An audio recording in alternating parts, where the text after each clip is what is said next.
Yo, what's going on? It's your boy Lionel, class of 2009, back with another episode of PV versus everybody. And listen. All right, listen. Too much stuff going on. Okay, too much stuff going on at one time. I know y'all see the time shift, but listen, I thank y'all for grace. Okay, because listen, camera giving me trouble. All right, you know what I'm saying. Baby don't want to go lay down. All right, it's just today was just one of them days. All right, you know what I'm saying. But we here now. We here now. All right. As my boy uh, Isaiah says, the nightcap PV edition. All right, nightcap PV edition, man. And again, as we get started, like always we do, man. Make sure you follow us over on PV underscore versus underscore everybody on Instagram and on X. Also, listen, like and subscribe to the video, man. Go ahead and show some love. Go ahead and share it out. Let people know we own. Some people might be up, man. They want to hear some truth. All right. It ain't never too late to hear some truth. All right. And so we're gonna talk about the truth today. Make sure you subscribe to the channel. Listen, we're like 10 subscribers away from 800, which is our next goal that we're looking to hit. So if you have not subscribed to the channel yet, man, make sure you go ahead and share some love by going hitting that subscribe button, man. Subscribe to the channel because listen, I've been running around this house right now trying to get ready to come do this. Okay, you feel me? So yeah, go and subscribe, man. Show some love to the channel because listen, we need some love right now. All right, you know what I'm saying? And listen, there's no better place to get some love than in your own home. All right, you know what I'm saying? If you ain't got your own, but listen, man, you need to hit up my guy Jeff McKissick. He's a PV licensed loan officer with Fairway Independent Mortgage Company, and he'll help guide you seamlessly through the home buying process. Many of us are unaware of our financial situations, but listen, Jeff will help you with a step-by-step plan to guide you right to the point where you'll be able to own a home of your own. Sometimes we have student loan, debt, credit issues, right? But listen, don't let the fear of achieving new heights hold you back, right? And from getting that home of your own so you can host those PV watch parties. So if you're ready to take the next big step in your journey to home ownership, hit up my boy Jeff McKissick, right? He's ready today to have that conversation with you, right? So that way you can be in your home on tomorrow. And he looks forward to talking with you soon. And listen, after you get that home of your own, right? After you find the one that you believe is the one that's for you, then listen, you need to get your home inspected. Because I've heard some people out here, and even if it's a new build, all right, listen, you need to get your home inspected because there's been some tragic stories out here because boys didn't get their home inspected. And so when you're thinking big about your next home purchase and want a thorough assessment of your biggest investment, you got to do it big, right? With Blueprint Improvement Group, all right? It's owned and operated by Mr. Neil Harris. He's a PV alumni mechanical engineer. And listen, he has inspectors that go through every assessment of the home from the roof to the foundation, man. So visit thinkbig.com or text 713-259-0673 to book your home inspection. Support the team that supports the team. Now, with that being said, man, listen, y'all already know what we got going on tonight. You know what I'm saying? You already know what Zach is hilarious. All right, listen. HBCU fantasy, man. Listen, I would love to do HBCU fantasy for the fall. That was a lot of work, though. I can't lie to y'all. That was a lot of work week in and week out. And then we did the PV fantasy and we had the HBCU fantasy going at the same time. It was a lot. All right, that was a lot each week. So I can't lie. Right, I can't lie. If I ain't got no better system than I had last time, I can't even do it because that was a lot. All right, that was a lot. I can't do it. But Zach ain't lying. He just run away with it last time. It was just no competition. All right, we should have just combined some teams. We need to combine, you know what I'm saying, some platforms together. Then maybe together them platforms would have had a shot at beating Zach. Because by themselves, they ain't have no shot. They ain't have no shot whatsoever. All right.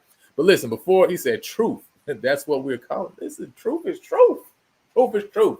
All right. Frontwards, backwards, sideways, upside down, inside out. Truth is truth. All right. Truth is truth. So listen, before we get into it, man, today talking about the transfer portal, we're gonna look, man. Appreciate Zach and all the guys, right? You know what I'm saying, that that work hard, right, to bring us, the FCS, the FCS, FBS, the FCS, transfers. We definitely going to dive into that. Probably won't be able to deep dive as much as we want to, much as I wanted to, right, because I know it's late, man. But listen, say how that PV fantasy worked out. It worked out really well. Actually, it's the second year we did it last year, so it worked out really well. But man, I don't know if I can do it another year because that was a lot of work, right? But I want to let you guys know, man, we got a couple new shows that we're going to be coming out with on the platform. Also bringing you guys some new personalities too as well. So definitely be on the lookout for that. First and foremost, say what now? Like we already had our first episode on the other day.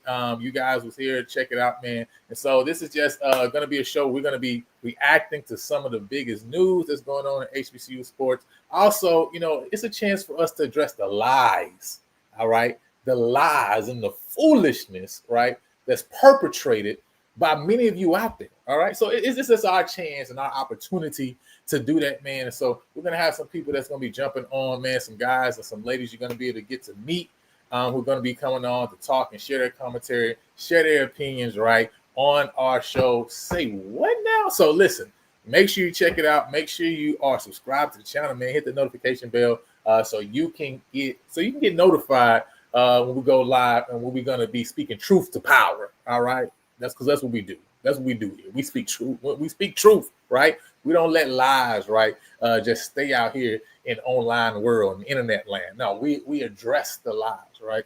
And so we're going to do that on the say what now. You know what I'm saying? D lie. You got to address D lies. Hey, listen, you preaching right now. All right, got to address D lies. Also, listen, we're going to be doing something, man, called versus, right? We're going to be looking at current players, right, that are here in the SWAC, in the MEAC, right? We're going to be taking them. We're going to be breaking them down, man, looking at them, looking at their games, right, and just doing a comparison, right? You know what I mean? Kind of deep diving into these players, into these athletes, right? And basically, hey, making a decision, man, who you got, right? Obviously, we know there's going to be some biasness, right? Because for some of them, right, of course, depending on the school they come from, obviously people are going to be leaning one way or another. But it's a good chance, right? One, for us to get to know some more of the guys that's out here, right, in HBCU land, some more of the players, right, that's been putting in work. Maybe some of the guys who are not as glamorized or who don't get the most recognition. Of course, some of the guys here at PV, right, but also other guys at other HBCU schools as well, right? So we're going to be doing that, right, taking some of these guys, man, and putting them against one another and just making that comparison, man. And so we got that coming up called Versus that we're going to be doing that on as well. And also, listen, we got a show that we're going to be calling Deep Dive, right? Where we talk about taking position groups, talking about different teams, even talking about different individual players, especially, right? We got this transfer portal window that's just closed, so a lot of transfers have transferred over. And so we're going to be deep diving, right, into a lot of these guys that have come into the program and just really breaking it down and seeing what they're going to be adding, to the room. What they're going to be adding on the field this year for PV Nation. And also, we're going to be deep diving as well into other programs. We're going to go through the schedule. We're going to be looking and deep diving into a lot of the teams that we're going to be facing this year, looking at what they had go out, what they had come in, and seeing what Coach Jack and them are going to be having to prep for. Now, this specific program is going to be a members-only program, right? You know what I'm saying? We're trying to build up our members-only content as well, because we do have some individuals definitely that's been supporting us from the jump. And so this specifically is going to be for that, because we're gonna be going into some real details on some stuff, man. But these are a couple of the shows that we got coming up, and I hope you guys will subscribe to the channel. I hope you guys will check it out, man. And I hope it will be good for you. You know what I'm saying? As you come and check it out. Now, with that said, y'all already know what we're here for, though. Y'all already know what we're here for. You here for these transfer portal rankings. You know what I'm saying? You here for these transfer portal rankings. And hey, of course, this was a collective thought process. All right. This transfer portal rankings. Listen, we took it to the council. We took it to the council, and we had a conversation about all these squads, all these teams. And then we made the determination of what the top 10 HBCU schools were as far as transfer portal rankings. So listen, don't get mad at me. All right. So this is not the general brought to you by PV versus everybody, right? Listen, we had a council that got together, discussed, and came up with these rankings. Okay. And listen, Adrian, I don't smoke. Not only do I not smoke, I've never smoked. All right. You know what I'm saying? I don't drink either. Okay. So ain't none of them substances in my body. You feel me? So I was able to think clearly and add my thoughts to the conversation to the council, right? You know what I'm saying? I was just adding my thoughts and my conversation to the council. All right, everybody, the whole council ain't got to take what I say. They ain't got to believe what I believe, right? They get to add their thoughts and comments to their opinions too. But I'm just saying, this came from the council. All right, this came from the council. Yes, capital C, the council. Okay, all right, this came from the council. So, but before we get into the top 10 rankings, man, we're just gonna talk. I just want to show you guys, you know what I'm saying, just some updates of what we got right when we talk about what's been going on, the movement, etc. Right across the board. And when we talk about PV Nation, we've been saying it already, right? T-Jack is out here doing exactly what he said he was going to do. He said Prairie View was going to be a 21 up club. And listen, there's like a couple people that he made them some ID cards to get in. But listen, it's about 6 of them. It's about 6 of them. The rest of the guys, they've been 21. All right, they've been 21. Okay, so it's a straight 21 and up club. And that's on the FCS and on the FBS side of things, right? You know, so when we talk about the landscape of HBCU football right now, you got Prairie View that signed 15 FCS guys during this window. And again, right, you got some guys that are still coming in. I saw Alabama A&M just dropped and released a new signing that they got coming over to them as well, right? So, you know, a lot of people are still bringing in talent as well in their program. But this is just currently from, you know, yesterday. This is kind of what the numbers were, where the numbers lie. So 15 for Prairie View. Norfolk State, listen. Norfolk State and Michael Vick has been in that portal, all right? T-Jack ain't the only one been in the portal. Michael Vick has been in the portal as well. And so he signed 13 guys, right? You know what I'm saying? Brought some guys over into the program to make some noise. Also, listen, North Carolina A&T, obviously they've been contending and trying to rise up out the basement of the CAA. And so, of course, they lost a few pieces. So they definitely had to bring some guys into the room, bring some new talent in. And obviously they made a transition coaching with Coach Gibbs over there. So they definitely need to do a lot of those things, you know what I'm saying, in order to, you know what I'm saying, make some moves. And so obviously they've been hitting the portal hard. And then you got Alabama A&M and Jackson State, right? Of course, both of these programs are not that they've never been scared of jumping into the portal, right, and bringing in talent to plug positions, right, and to add to different rooms. Alabama A&M as well has also brought in a lot of D2 talent too as well. And I think that's one thing that you see that's beneficial when you talk about a coach like Tremaine Jackson, talk about a coach like Sham Shade, right? Guys who've been through the D2 ranks and know and can see what it looks like and understands the quality of ball that's played on the D2 level. Well, Sam Shade is obviously not scared to also bring in D2 talent, and he's definitely done that, right? And so not only has he brought in FCS and FBS transfers, he's also brought in some D2 transfers as well that's going to add to that room, right? And guys who actually had quality minutes and snaps at the D2 level. And so that's going to be really important. And also for his program, right? The same thing like we talked about with Tremaine Jackson. You know, Sam Shade has brought a couple guys over from Miles as well. That listen, when you place them guys there, it's almost having that player coach. And so the program that he's seeking to build at Alabama A&M, they're going to help to facilitate, you know, him making that transition at Alabama A&M. And so that's big. Then you look down, you got Alcorn and Tennessee State, both with 5 guys. Of course, Tennessee State lost an abundance of people in the portal. And so obviously they had to themselves hit the portal with Coach Reggie Barlow going over and taking on that position. Then FAMU with 4 guys from FCS. You know, FAMU loves to spend more time at the P4s, right, the G5s, than they do in the FCS ranks. But at the end of the day, they're still getting the job done. This is based on, again, right, this is based on just FCS, FBS, right? So there are some D2 guys that are considered, but obviously, you know, it's a little bit harder to track the D2 guys than to track the JUCO guys. So, it's definitely mainly focused on the FCS and FBS ranks. But this right here is just FCS transfer numbers. You got Texas Southern, Morgan State, and Alabama State both with 3, and then Southern and South Carolina with 2. And then there were a couple teams that had 1 transfer on the FCS, from FCS to FCS level. Let me see what those schools were. So UAPB was one of them. Hampton had a transfer. Mississippi Valley also had 1 transfer that was FCS to FCS, and so they didn't make the screen, right? You know what I'm saying? But they did give 1 transfer that's coming in, right? And so just want to go through some of the guys so you guys can just get a full sweep. And I'm actually, if you haven't yet, you can go to herosports.com. Just type in FCS to FCS. You'll see some of the transfers that have transferred over to these squads, right? And so obviously when we talk about Alabama A&M that brought in 6 FCS transfers, one of the big transfers that was recently dropped was Mekhi Hagens.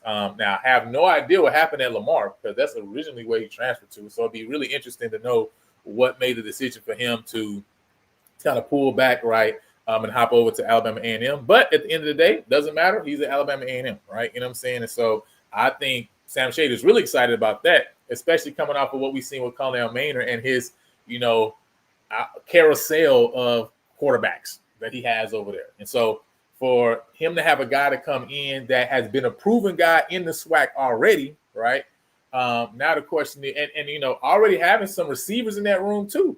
And so it's good now you got to add that quarterback to that receiving room that you got over at Alabama A&M. And so that makes Alabama A&M definitely seemingly a lot more dangerous in the SWAC East when you add a guy like Mekhi Hagens to that room. They also were able to get a transfer from Wofford, Eric Hanley. Now he's a redshirt freshman, right? So didn't see time over at Wofford, but this is somebody else that was added to that quarterback room. But again, it's really Mekhi Hagens, and then really is everybody else, right? You know what I'm saying? So that's one thing when you look at and you talk about somebody that was added to the room over at Alabama A&M. Now, Alcorn State, they were added 4 in the FCS from the FCS. Sorry, 5 from the FCS to FCS transfers.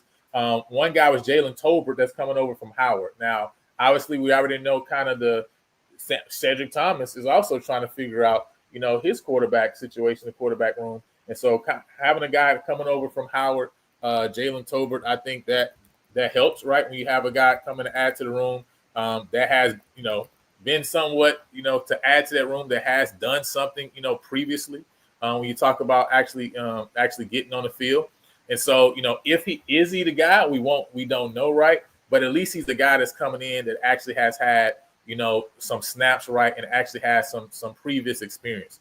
And so that's going to be a beneficial thing for South Carolina State. On last year, he was 72 for 116 for 120 yards, 6 touchdowns, but did have 5 interceptions on last year, right? So again, but this is a guy that comes to that room that, hopefully he can come in and maybe if he can work with the system that they have over there at Alcorn, he can get them to a place of where they would be more consistent on the offensive side of things.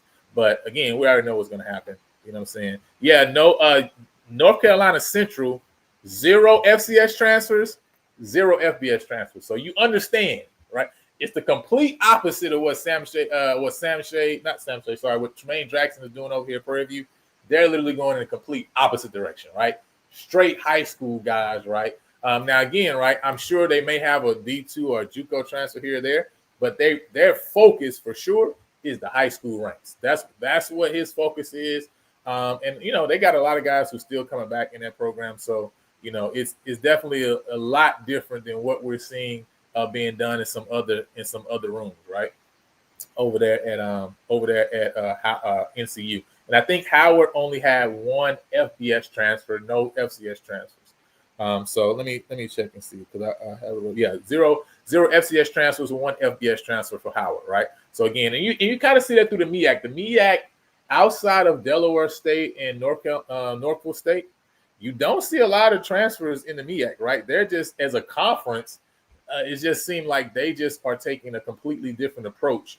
You know what I'm saying to what they do. This is gonna be close to what Blue List is. This is, you know what I'm saying. So, but these numbers did come from, like I said, Hero Sports, right? the FCS tracker. So this is the latest, right, of the numbers. And yeah, Trey Oliver, he said that he wants to build through the high school ranks, right? Even when he came on HBCU Coaches Corner, right, he talked about that. So that's just what he looks to do. You know, they bring some older guys in to plug here and there, but they really look at building a program from the ground up and really cultivating and developing their players. So at the end of the day, that's what he's seeking and what he's trying to do. So again, that is going to be a big move though for Alcorn over there, bringing in Tolbert. I know Tolbert was looking to get out of Howard, right, because I guess really he didn't feel like probably he was getting the looks that he really wanted, right? You know what I'm saying, over there in that quarterback situation. So hopefully getting to another place for him would be a good move, right? But again, you know, we really kind of just got to wait and see. When you talk about moving down, let's see. So we have another, I think UAPB, we talked about it, right? They only have one transfer that comes in. It is a receiver that came over from the University of Delaware.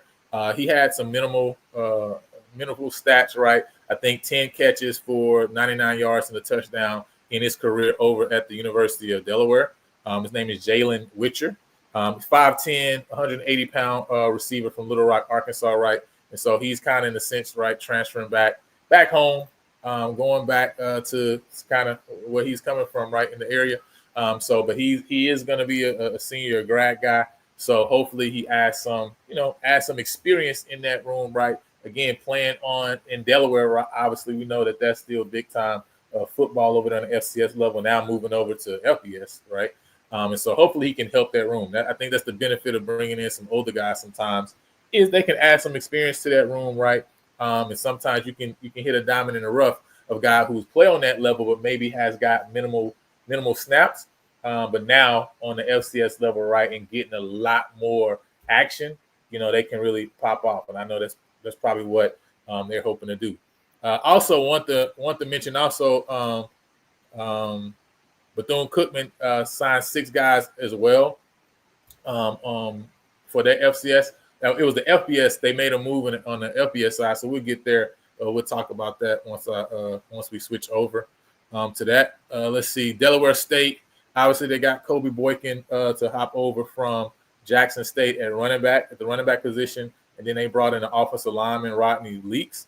So that was one of their. So that was 2 of their transfers. So I didn't have them on the list here on the screen, but they did bring in 2 transfers. So I missed adding them to the FCS screen. Let me see who else had somebody that stood out. Tennessee State defensive back Deion Villers. He's transferring over to FAMU, and obviously FAMU loves to keep good defensive backs, and so you know that's going to be a good defensive back to add to that room over at FAMU, right? He's a 6 foot, 195 pounder, right? And that's going to be coming over there. Last year he had 49 tackles, a tackle and a half for a loss, and also had a 1 forced fumble, 2 QB hits, and 4 pass breakups, right? So, you know, that's a really, really experienced guy that they're adding to that room over at FAMU. So that's a huge pickup for them when you talk about what they're doing over there and trying to continue to keep that, bring back that dark cloud defense that wasn't so dark last year, right? You know what I'm saying? It's kind of light toward the end of the year. But, you know, they're trying to bring in some guys, right, to make that defense a little darker than it's been. And so Deion Villers coming over from Tennessee State, that's a huge addition to that FAMU room that they're adding over there too as well from one of their 4 transfers. Obviously with Grambling, they added Xavier T-Set from Southern University. So that's the only FCS transfer that they had come over. But again, that's a big transfer for their room, right? To add a quarterback that has some experience and a guy that I know that they're looking at to see if he can vie and take over that quarterback position from Miles Crowley, who's moved on out. Let's see who else, right? Obviously, Jackson State with a couple big signings from FCS to FCS, right? Obviously, talk about the wide receiver room, what they were able to add with Nathan Rembrandt from Mississippi Valley, right? Over 1,000 yards, you know what I'm saying, receiving. over at Mississippi Valley. So that's a crazy addition to that room that already had some guys in there that could put up some numbers. And then obviously they added Shamar Savage, who was given an extra year because of the JUCO ruling, and so he moved over to Jackson State and is now going to be added to that wide receiver room. So Jackson State definitely solidified, man. They've really done a good job to keep that wide receiver room built up. And then also they were able to add a starting offensive lineman coming over from Tennessee State as well, right? And so to be able to add again a offensive lineman, right, to shore up that offensive line, to be able to come in and kind of shore up, what they got going up front. I think that's huge and that's big. Got to be able to give people time, right, and got to be able to run the ball. And so you need the offensive line to do that. And so they had some great additions in the FCS ranks over at Jackson State too as well. Norfolk, man, listen, Norfolk, they went to Hampton and just basically asked people to sign up. All right, you know what I'm saying? They was like, yeah, did y'all want to play in Virginia still, or are y'all trying to leave? You know what I'm saying? So Michael Vick, I think he forgot, right, where he was. You know what I'm saying? He just went over to Hampton and just signed up the whole team. All right, you know what I'm saying? So they just picked up a whole bunch of boys from Hampton. You know what I'm saying? Brought them over. I think they signed 5 guys from Hampton: Kamari Gray, Abe Williams, Armand Vincent, Juan Price, and Tyler Lindberger. You know what I'm saying? So 2 offensive linemen, 2 receivers, and a defensive back coming over from Hampton. You know what I'm saying? For Michael Vick, man. But they did make a couple moves that I think were really interesting. One was Stamarian Edwards, who was from Alcorn. He was a linebacker, starting linebacker from Alcorn last year. And he put up some big numbers. Let me see if I can pull it back up. But I know he put up some big numbers last year for Alcorn State. And so that's really big for Norfolk because they also lost A.J. Richardson, who went FBS. So adding Stamarian Edwards to that room was really good for them. So last year, Stamarian Edwards had 91 tackles, right? 13 and a half tackles for loss and 2.5 sacks, 1 interception, 1 pass breakup, 3 forced fumbles, and 1 fumble recovery, right? So you adding a guy to that room over at Norfolk State for Michael Vick that really went crazy last year, right? And again, A.J. Richardson was their guy in that linebacker room last year, but adding Stamarian Edwards, I mean, that's a huge pickup, right? That's an amazing pickup for Michael Vick, you know what I'm saying, and them over there. And also they had one more piece too that I think that was huge. Yeah, Jaden Kelly, they added him over from UAPB.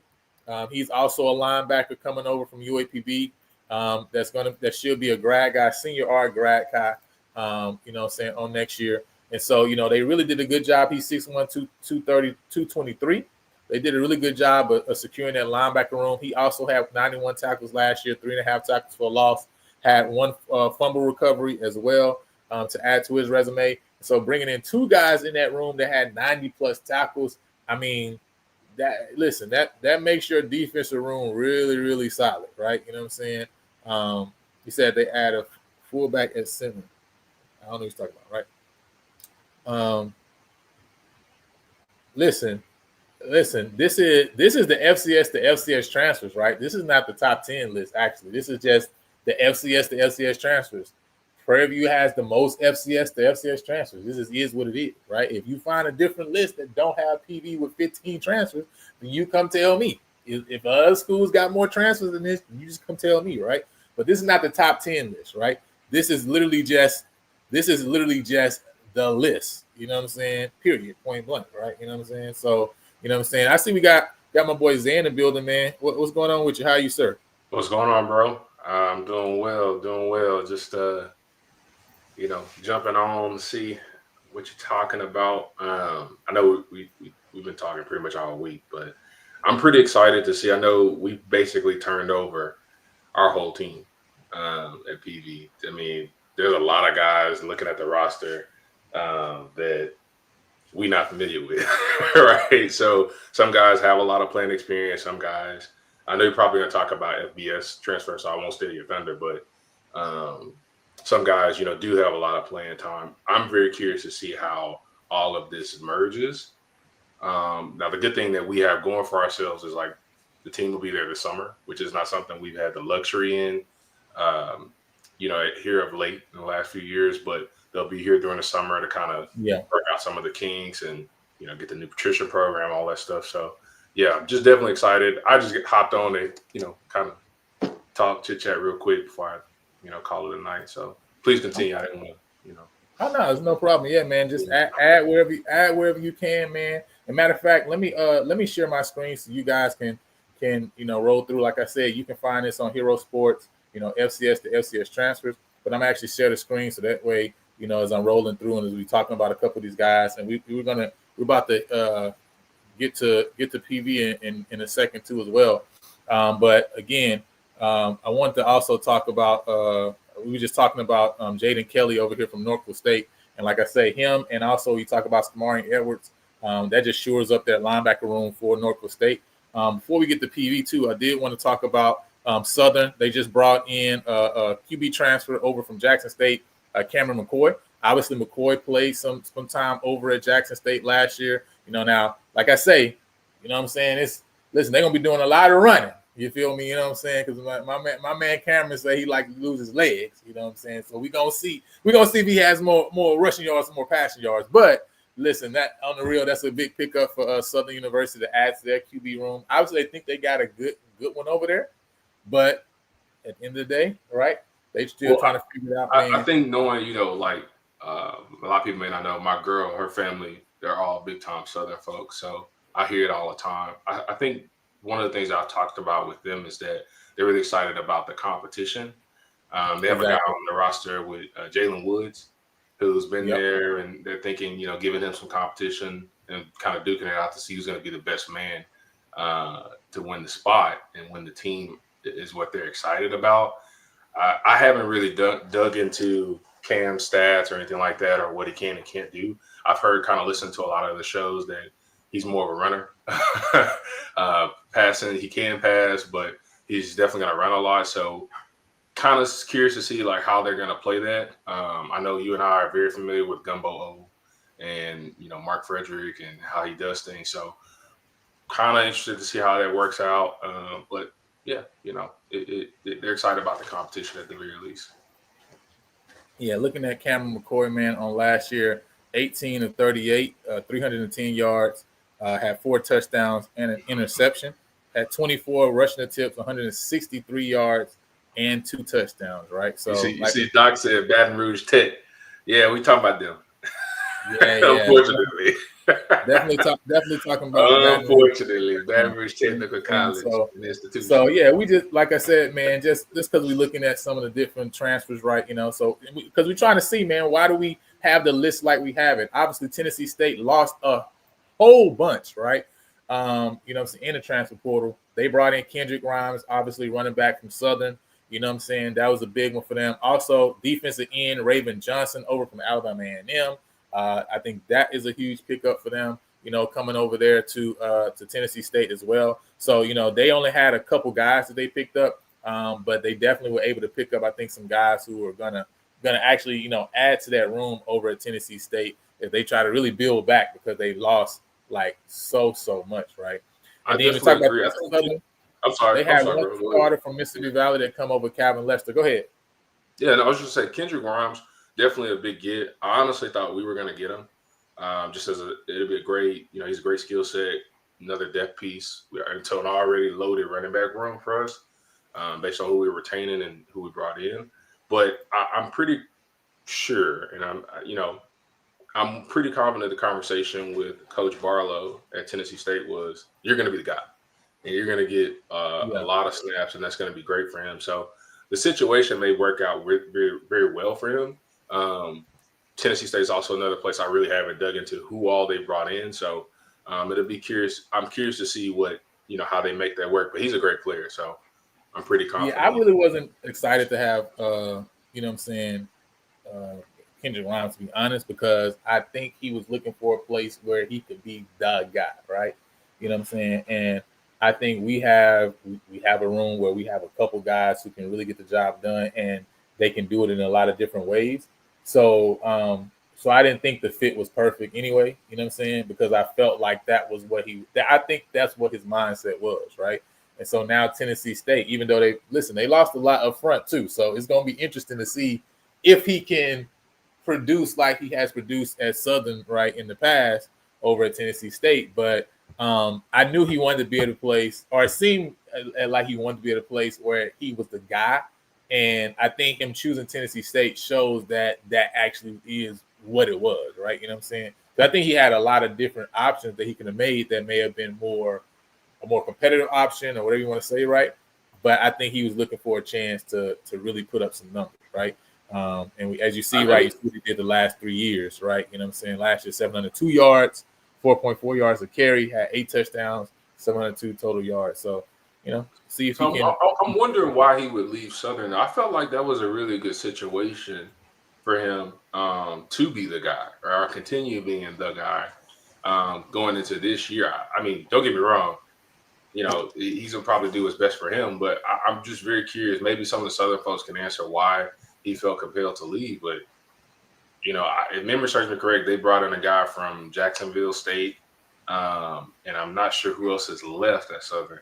But I felt like the running back room for them was pretty wide open in just a straight path. I think so too. Like, to be honest, they, you know, before they brought in the transfer, they only had basically freshmen, right? Because the other running back also had transferred out, right? So I don't understand either. You know what I mean? To be honest, because I'm like, I think maybe the thing was maybe he thought he could get a bigger opportunity maybe than what was offered. I think Tech was one school that offered him, right, but I don't think any other FBS schools, from what I remember seeing, you know, Texas Tech or Louisiana Tech? No, Louisiana Tech. Louisiana Tech. Okay. Yeah. You know, and it could have been a situation where maybe it wasn't necessarily the best offer. Maybe it wasn't a full. Maybe it was PWO or something, right? I don't know. You know what I'm saying? But I know Tech did offer him. But other than that, I don't understand. You know what I'm saying? He had run out of eligibility and eventually got another year back. Yeah, I mean, but still, he got another year back. But why not go back to Southern where you put up 702 yards, you put up 668 yards, 660 yards the year before? Go for the 1,000 at Southern. You don't have any other back that's gonna take any carries from you. You know what I'm saying? Oh, B. Lee said he had a UTEP offer as well. Brandon States had a UTEP offer. Okay, so yeah, I just don't know. I mean, like I say, the only thing I can think of is he wanted to be the guy, and maybe he, you know, it's also a thing where I left Southern, I left a program, right? I don't want to necessarily seem like I'm crawling back there, right? So even though I don't have the best situation, maybe at a UTEP or a Tech, I still want to find another place that I can be the guy that's not necessarily seeming like a lateral move, right? Or me going back. You know what I'm saying? Even though Tennessee State is, to me, a lateral move, right? You know what I mean? But no. Okay. True. Yeah. Hey, listen, I'm with you. He say, listen, that's how I feel, right? He served us well. Hope he does well. The good thing for everybody, right? Definitely for Southern people is he don't get to terrorize them because he's not going to be in the SWAC Army Act, right? So even if, right, no matter what happens and plays out this year, Kendrick Rhymes can't kill Southern, and that's all that matters to them. Okay, you know what I'm saying? So yeah, so, I mean, I'm not gonna lie. I hated seeing him on the other side of the field when he played us. I really liked him. You know, all things considered, he was at Baton Rouge State. He's at the wrong school, but you know, aside from that, right, he was a really good player. So yeah, best wishes to him. So now we'll talk about some of the guys, right, that we were able to pick up. And I think we made some really big moves when you talk about, you know, guys that we brought over in the transfer portal. I said it before, right, that we have multiple guys who have put up big numbers, right, who are actually coming over. Guys who put up a lot, had a lot of snaps, right, at the places they're coming from. And this is evidence of that, you know what I'm saying?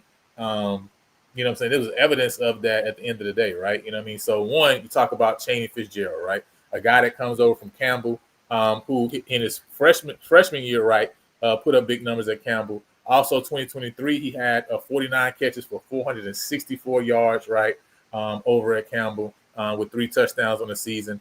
Got hurt on last year, so didn't play the full year, only played in 2 games. But you're talking about a guy, right, who put up numbers, right, at Campbell in those first 2 years, and now is coming over to Prairie View, right, with that ability, right, you know what I'm saying, and with an opportunity to add, again, a guy who is a seasoned guy to that room, right, and so I think that's real huge and that's big. Then you also talk about another guy in that wide receiver room, Andre Dennis, right? Dre, you know what I'm saying? Dre Dennis coming over from Lamar University, right down the street in Beaumont, Texas. He's another guy who had, again, when he first started off at Lamar, had a big year in 2023, but again, was hurt, got hurt, right? You know what I'm saying, in 2024, and so didn't play, a full year in 2024 after having a big year, in 2023. And so he's a guy who was a preseason All Southland Conference guy coming into 2024. So now you add him to the wide receiver room. He's 6'1", 195, right? Sorry, Fitzgerald. I think Fitzgerald is a 6 foot guy. I think he's like 6 foot, 185, 5'11", 190, right? You know what I'm saying? So, over to that room. So that was the two big guys in that wide receiver room that was added. Then when you talk about defensive back William White coming over from Northwestern State, he was originally at the University of Houston. You add him to that room, right? He's a guy who started in the slot from Northwestern State and put up numbers. You also got a Trayvon Jones at tight end, who was a 6'6" guy, right? Yeah, he's really closer to 6'7", seeing him in person. That's a tall dude. And real quick, back to William White. So like we played them last season. Obviously, we came out with the win, but I remember seeing him. And then there's another guy that committed to Jackson. Both of those guys played, defensive back, and they played very well, right? And so I just think Northwestern may not have been the best situation overall as a team. So I'm really looking forward to, I think he's a senior coming in. So, really looking at that season presence. I mean, the DB room, we talked about this extensively. Half the team is DBs, right? We got a DB for every day of the year. And so, which goes into, the 212 defense they're going to run. But, that's a guy I'm definitely looking out for, William White. And we saw him a little bit in the spring game, too. So. Yeah, no, and he made a big hit right in that spring game, man. Put a big lick on somebody, man. And so he's coming over after 32 tackles, 1 tackle for a loss, and 2 pass defenses on the year over at Northwestern State. So he's going to be a big add to that room. Nick Haynes is a guy who didn't have the huge numbers, right, at Towson, right? But, man, I think he's really going to have a great year over here. This is one of those guys who on paper it doesn't fly off because of the stats, but when you look at the work he's put in and what he looks like on the field, especially in the spring, man, Nick Haynes is going to do a lot of great work for this team at that linebacker position. But again, right, we got multiple other guys who have that time. Malachi Williams is another guy from West Georgia. He put up some crazy numbers over at West Georgia. Let me pull him up real quick. Last year, he's 6 foot, 208 pounds, right? Coming over as a safety in that DB room. Last year, he had 64 total tackles, 2 tackles for a loss of 8 yards, 2 forced fumbles, and 4 pass breakups, right? So this is a guy that played at West Georgia, FCS level, right? That's coming over to that room. And again, we have the thing I love is that, man, there's multiple guys in this room that have played. And this DB room is just gonna be crazy. It's just the reality of the situation, right? You know what I'm saying? The DB room, which has been the last few years has been the worst room, you know what I'm saying, is now definitely going to be elevated to another level. Then you talk about a Dylan Spencer, man. This guy played over 600 snaps at center for Central Arkansas last year, right? Only giving up 1 sack a year. I really like him. I got a chance to talk to him offline. Like, he's a bigger guy, 6'5", at center. So, real solid. I think he's 320? Yeah, 320. He's a junior. We got some time with him. He's a leader, right? And that 688 snaps and 1 sack allowed is crazy.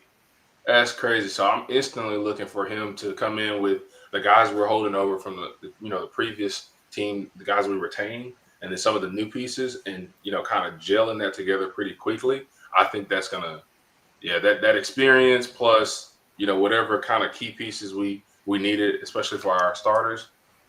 I look to him to be the starting center for sure. He's good. Bluffing on the buff, on the bluff. That's hilarious. Oh man, that's crazy. So Then you talk about another guy, man, that's coming over here, Peyton Talley, right, from Princeton. Listen, we're going to have a smart team. All right, we're going to have a smart team, man. Yeah. And he's coming over. Listen, 49 tackles last year, a tackle for a loss, 1.5 tackles for a loss, half a sack, 1 interception, 2 pass breaks up, and 420 total snaps on the year. So again, and that's just in 2024, right? He also played big minutes in 2023 as well. And so again, when you talk about the guys that T-Jack brought in, especially on this FCS level, a lot of guys that saw a lot of minutes, right? Especially on the defensive side of the ball. And so again, it's just crazy, right? Then we talk about Josh Williamson, Cornelius Davis, right? Both of these guys both put up numbers as well. Cornelius Williams with over 20 tackles on the year. Cornelius Davis, I believe, had close to 40 tackles on the year, right? Playing in that free safety role over at Campbell. So again, when you look at, everybody in this DB room, man, you got guys that's coming in that, man, experience is literally a 21 and up club.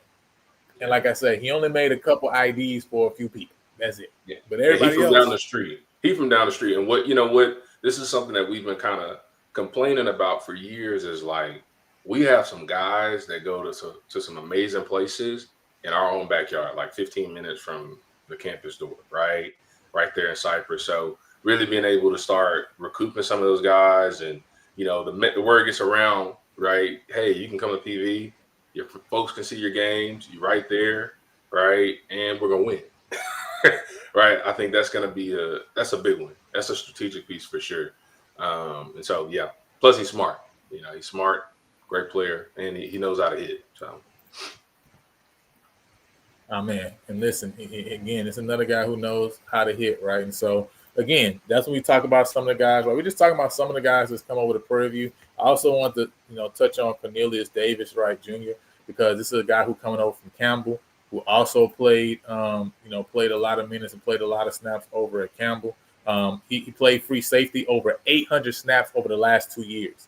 And last year had 35 tackles and 1 pass breakup, right? So, again, and that's we're not even talking about the D2 guys that Coach Jackson has brought in too. Again, guys who actually played and played starting minutes. So the defense is, to me, going to see the greatest improvement when you talk about this PV team. But again, that's what we've seen just from the FCS to FCS. Now I want to get over, let's talk about this FBS to FCS transfer, right?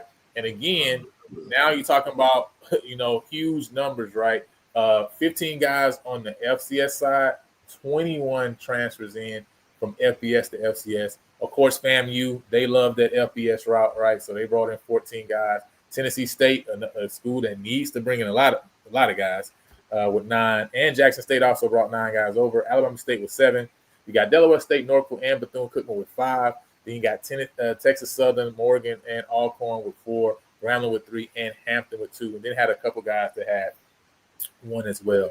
You know what I'm saying? So when we talk about the FBS to FCS, there's a couple guys that I think stood out, man. You know what I mean? But I think first and foremost, one guy that was really interesting to me for Bethune-Cookman that I did want to bring up, before we get over to some other guys, is Amari Jones. When you looked at that, when you looked at 247 Sports and looked at, the top QB transfers right there were available. There are 2 guys that have transferred to HBCUs that were in that top 100 list, right? This was one of them, right? You know what I'm saying? And so when you're talking about getting a quarterback that at the end of the day, listen, this is a top 100 transfer. I think that's pretty interesting right now. Is he a guy?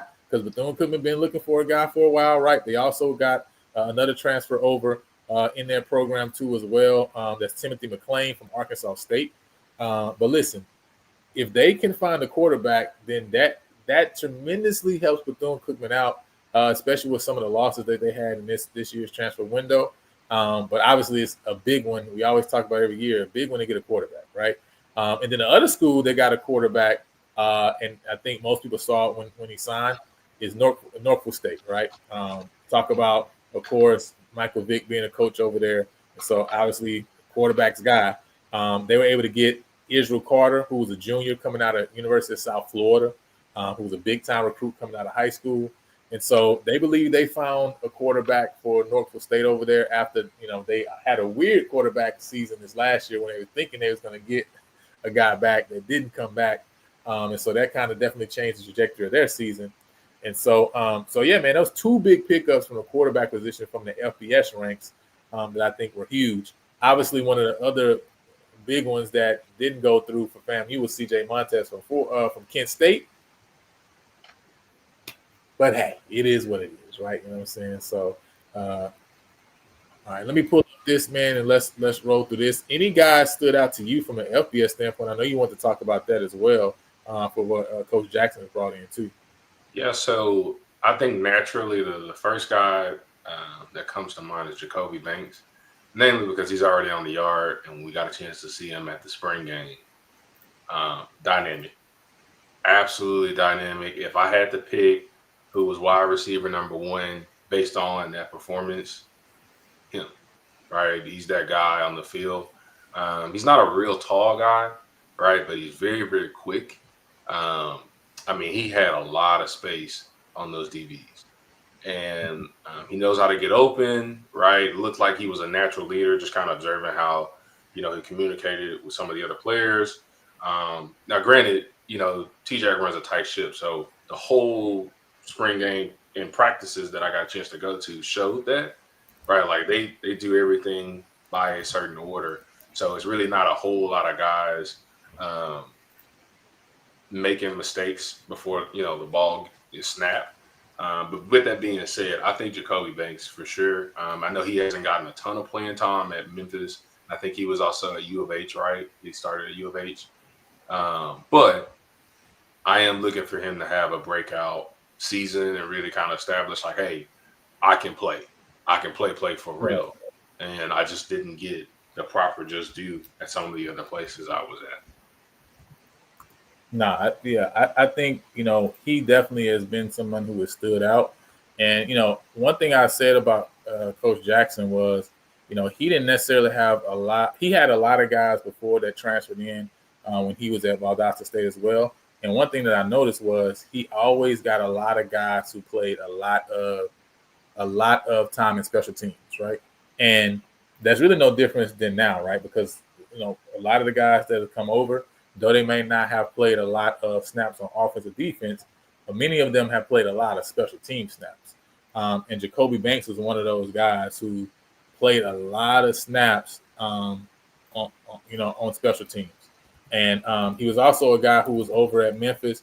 Did see some action over at Memphis, not a crazy amount of snaps, but he was a guy who was used in multiple ways, right? So at Memphis, he also played running back as well, right? Because they had some injuries on that side of the ball. In that room, and so he was a wide receiver, but he also played running back and just did what he could do for the team, right? And he brought that mentality. We had him on the show, of course, and interviewed him, and you can just tell he was a guy who had the mentality of, hey, I'm just going to do whatever I can do to add, right, and to help, in the room. And so I think that's big, man. When you talk about some of the guys we got over, especially on the FBS standpoint, I think with Florida and them, one thing that I see, right, is they typically take a lot more chances on guys, and I think that's just FBS in general. I think it's taking a lot more chances on guys who have potential, but may not necessarily have played a lot of minutes on the field. And I think for most of the guys at FAMU, that's what you see.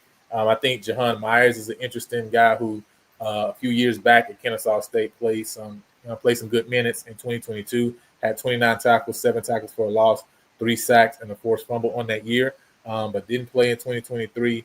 And on last year, only had 5 tackles, right, on the season, right, in his time. And so that's a guy that you take a shot on, right, that, hey, he's been productive in the past. Maybe he can resurrect some of that production. But I think most of the individuals, right, that they're bringing over is more of like taking shots on guys, right, because they may be able to do some things. I think Grambling bringing Dakota's Crawford over is just interesting because I think this guy's been to like so many schools at this point. So it's like, hey man, he might need to just go into coaching. Okay, he got the best name award for sure. Hey, listen, he's the coldest. He's the coldest. He right? got to be some kind of danger. As long as he don't show up during the State Fair Classic, I don't have a problem though. Yeah, man. So I think that's definitely interesting.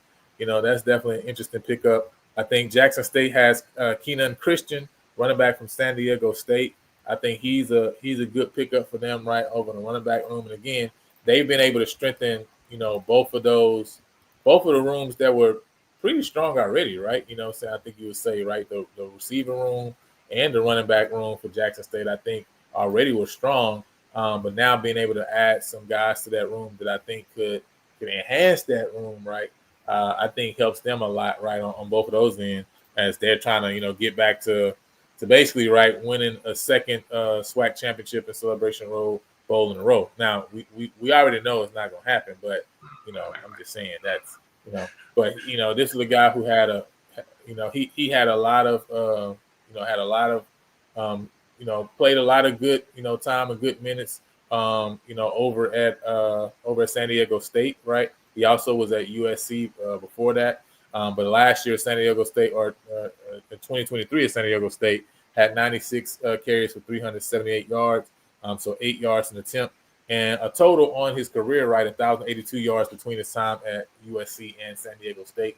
So again, a veteran guy being added to that running back room, I think is going to be good, for Jackson State in general. I think Texas Southern is another school. They added two. They were not heavy in the transfer portal, but they did add two guys coming over from the University of Houston, Justice Ugo and Garfield Lawrence, defensive line, right?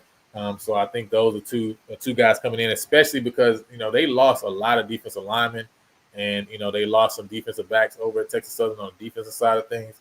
And so I think they definitely needed to get some guys in those rooms. Yeah, one thing I'll say about Texas Southern is just because I'm pretty close to the campus, if you will. I think that outside of them being a rival for a second, and we not dealing with Third Ward Community College, I really do think that Coach Dishman has brought an element to their program that is kind of going to build over time. Like they had all things considered, they had a great season last year for his first year, and they've been very, very quiet, right? Eerily quiet about some of the moves they're making, some of the pieces they're bringing in. So, I'm really expecting for them to take a step forward. Now, are they gonna beat us? No, I almost said something else. Right. But I do think they'll probably get some teams this year, and should surprise a lot of people at what they put on the field. So I think Labor Day Classic, illusion aside, will be a pretty good game. And that guy from Kennesaw, he looked pretty good too. So the quarterback. So. Oh, you're talking about the quarterback? Yeah. I mean, I don't think he didn't necessarily have anything to me that impressed me. That I think he would. I mean, he's coming in to compete, but I think they still are resting on if KJ comes back healthy that he could be the guy at the end of the day. But nothing scary. He was 6 for 22 at Kennesaw for 57 yards, had 3 interceptions. He, one game that he played extended minute he was 5 for 17 against Middle Tennessee for 52 yards and 2 interceptions. You know what I'm saying? 3 attempts on the ground for 8 yards. So, I mean, nothing really scary, to be honest. I know he did play over at Glenn College. You know what I'm saying? But, again, right, at Glenn, wasn't anything crazy. Didn't put it up. I mean, don't get me wrong. He's not I didn't look at his numbers and say he's a world beater, but I think to bring an element of competition and no, I don't know. Okay, first of all, Edwin, no. let me tell you something. No, all right, that's not gonna happen, right? It's too much alignment happening on the hill to let anything going on in or around Third Ward to even think like that, right? Also, that was one time in 10 years. Every dog has their thing. Every dog, and honestly, it was self-inflicted. We gave Southern at the moment only has one FBS transfer, right? Xavier Frank. I think they did. I think they signed one of the. Did they sign one of the guys today? I thought. The running back. From Jacksonville State. Yeah. So, I mean, if you if you have that guy, I can pull him up. I don't have his name in front of me, but yeah, I mean that's the only guy that I've seen them pull in. Um, is the Xavier Franks guy. So I mean, nothing necessarily to see here per se from a Southern standpoint, right? Yeah. Yeah. Keep moving. So now we talk about Prairie View, right? You know what I'm saying? So let's get to the to what really matters, obviously, right? You know what I'm saying? What y'all here for? So we talk about Prairie View, man, and obviously Sacramento State. I mean, they just went crazy in the quarter. So 37 guys signed, right? But obviously PV with 21 guys signed. We already talked about Jacoby Banks, right? Another huge one, right, is Tayshaun Wilson, a defensive back coming over from Baylor. This was a guy that was a 4-star recruit out of Houston when he came out. Speed crazy, right? And I think he's going to add a lot to that DB room, right? And you're going to see, man. Listen, the DB room is really DBU for real, right? I would skip ahead. Trey Veranda, right? He had an 89% coverage grade coming out of ULM. Gave up 0 touchdowns, right? You're talking about a guy with over 60 tackles. You know what I'm saying? Last year, like huge pickup. You know what I'm saying in the DB room, right? To already add to the guys we already been talking about, right? You know what I'm saying? And so that's a big thing. You also talk about Daryl Starling. This is one of those guys, again, when you look at a guy who didn't play a huge amount of snaps, right? Played backup minutes and put up some decent numbers over at Troy, but now has an opportunity to come in and fight to play and get a lot more minutes, right? To see and show what he has the ability to do over here at PV, right? Then I think we got a couple of guys, right, that you look at and you say, okay, man, these are guys that possibly could come over and really make a big impact. They didn't necessarily have that experience from the FBS level as far as playing time, right, on the field. But these are some guys that you take a chance on because, especially when we talk about some of the guys in the trenches, because of definitely their size, right, and what they could possibly add to the room. So, one, you talk about Raekwon Bell, who's, again, a redshirt freshman. He was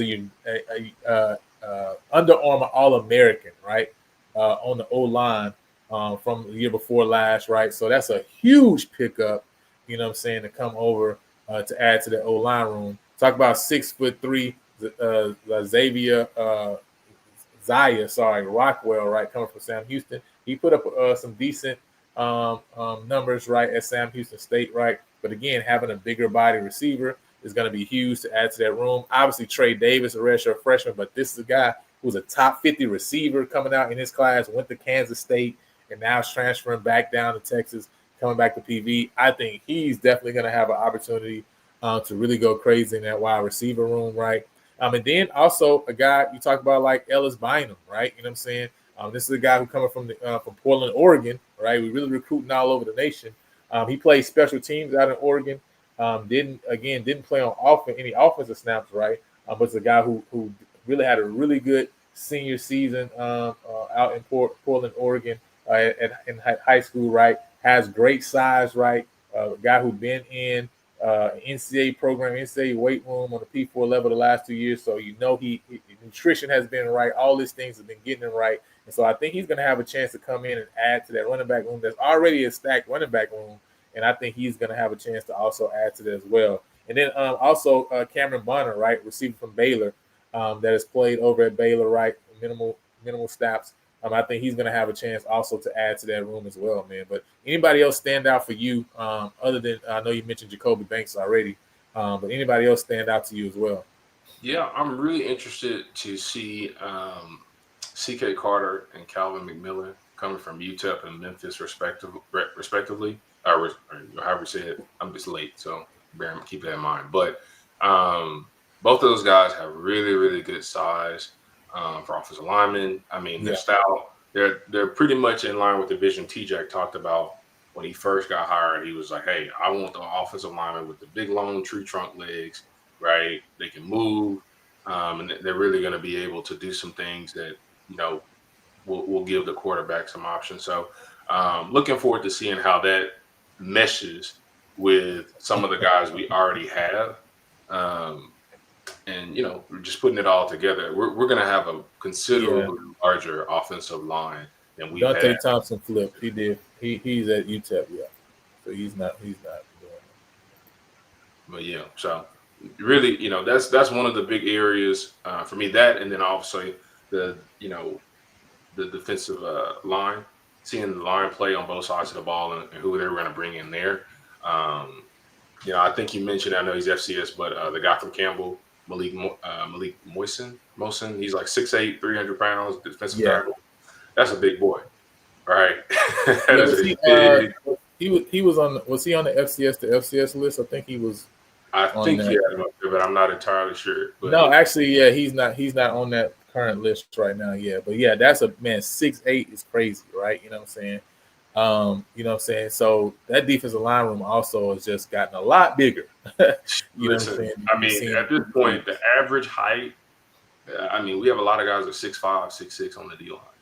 I mean, that's yeah. not something we've seen here in recent memory. So, And yeah, Brandon is mentioning, right? He's also not on this list yet. Malik Gukake, right?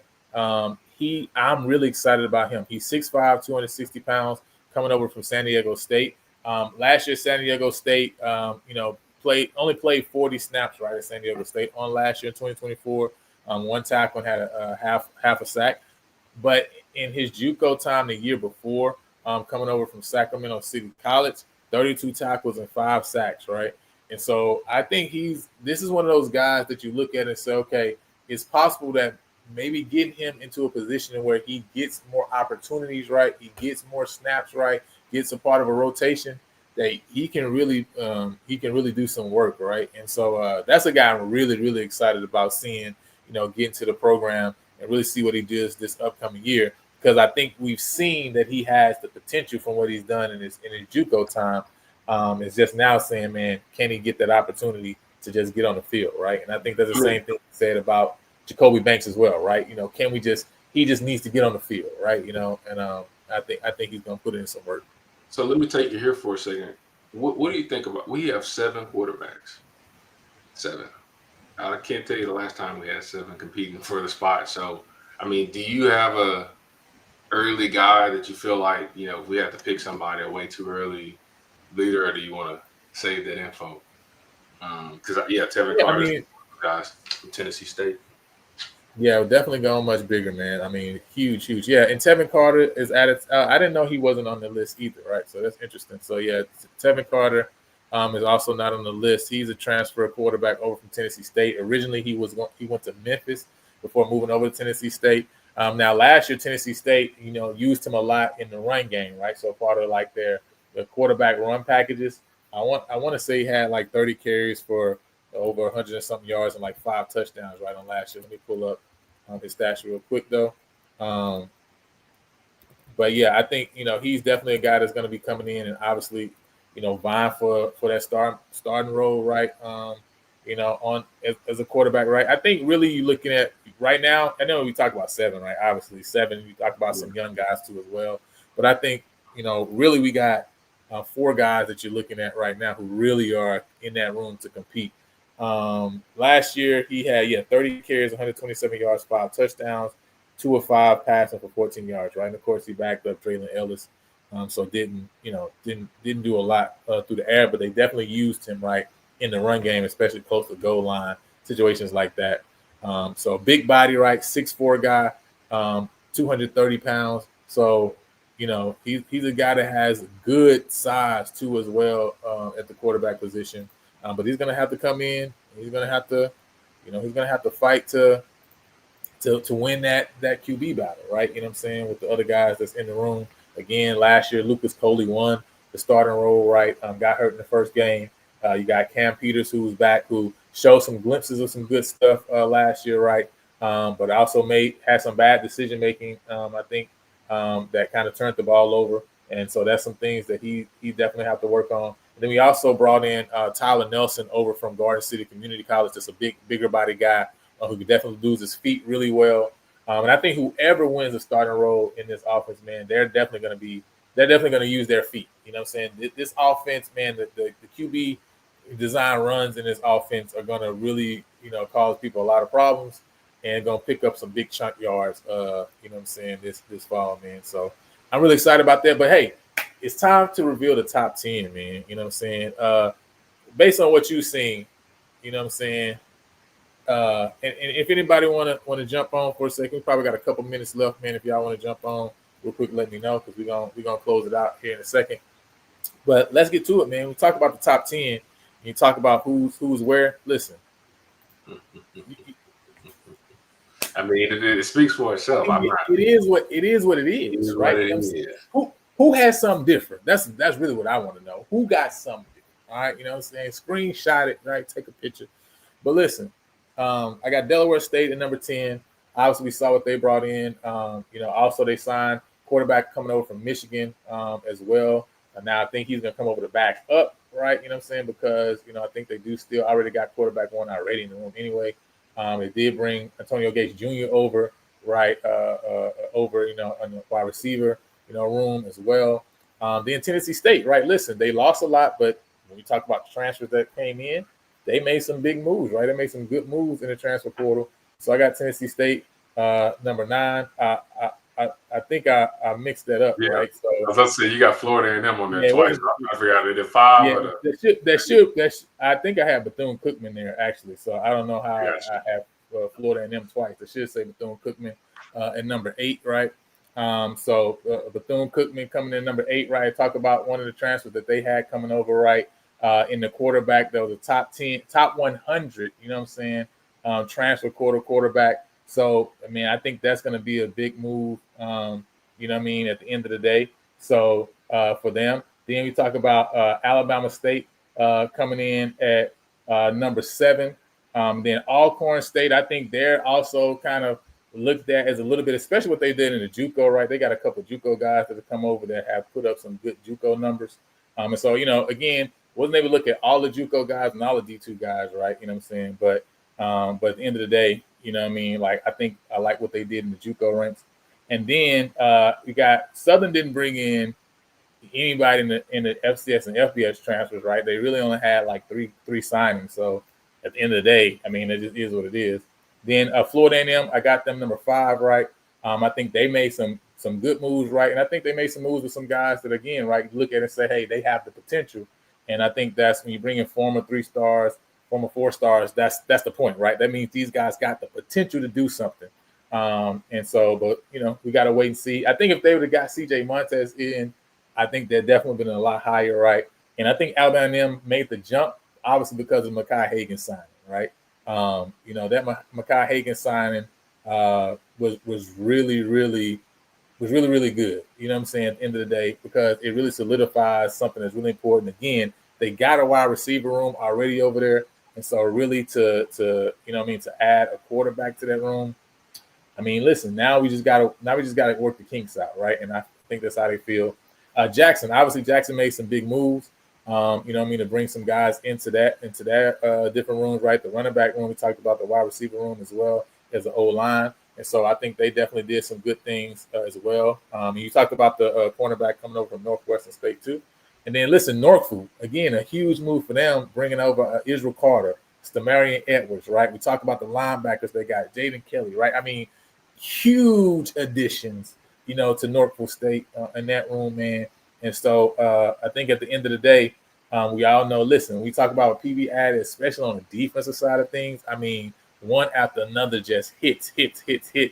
Especially talk about transfer portal, dropping the album, right? I mean, hit after hit after hit.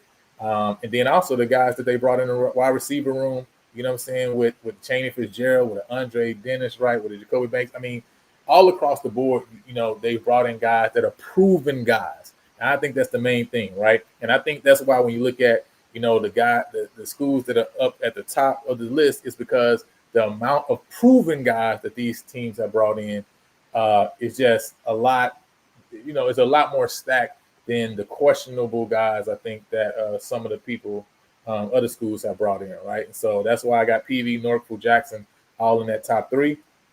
The proven guys that they brought in their rooms, I think are going to be huge, work huge dividends for them this year. I don't know if Norfolk is going to be able to get over that South Carolina State, North Carolina Central hump, but I definitely think they're going to be in that fight, right? And I can definitely see them, knocking off a Howard, knocking off a Delaware State, right? You know what I'm saying? And definitely possibly vying, knocking off a Morgan, right? And vying for that number 3, possibly, fighting for that number two spot in the MEAC. I don't know if they'd be able to cross over, right, get to that one seed, right. But we saw they had talent even from the first game of the year last year against Florida A&M, right. So now it's just adding talent to that room and seeing what Vic can take it from there. So, any thoughts on this list before we close out? Yeah, I would say just real quick here. I think that the Alabama A&M and Florida A&M really should be 4A and 4B. I think that Florida A&M brought on some really good talent. It does the guy CJ Montez, I think that's his name. Not landing him Yes. and that whole situation, playing out is Yeah, I think that unfortunate. just hurt a little bit. Yeah. But they, immediately they got the guy from Toledo, and I think they're going to be solid as usual. So I really kind of see for both of the moves that both of those teams are making is kind of more 4A and 4B than a clear cut 4 and 5. And then obviously just with us with PV, I mean we pretty much replaced what 80-90% of the team. I mean, we've really structurally, Yeah.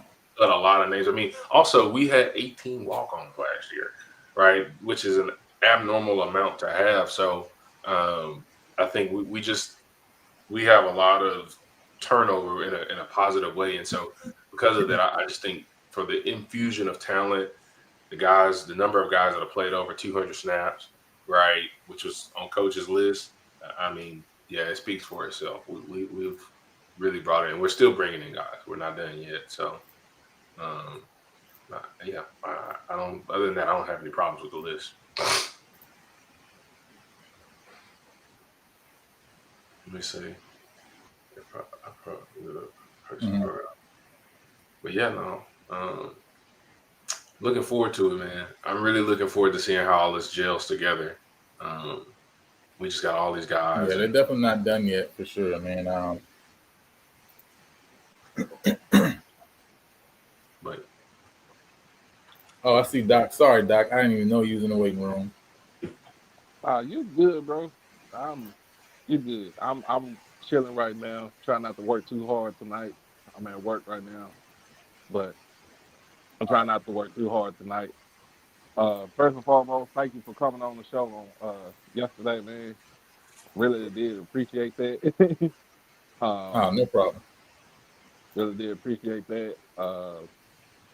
Again, we need everybody needs to support not just you, not just me, but everybody that does HBCU content. I'm always going to say that, and let it, pretty much put the word out there that this space is very much needed. Because without it, you wouldn't know. A lot of people wouldn't know what's going on with with a institution, the alma mater, favorite team, favorite player, wherever they got. Um,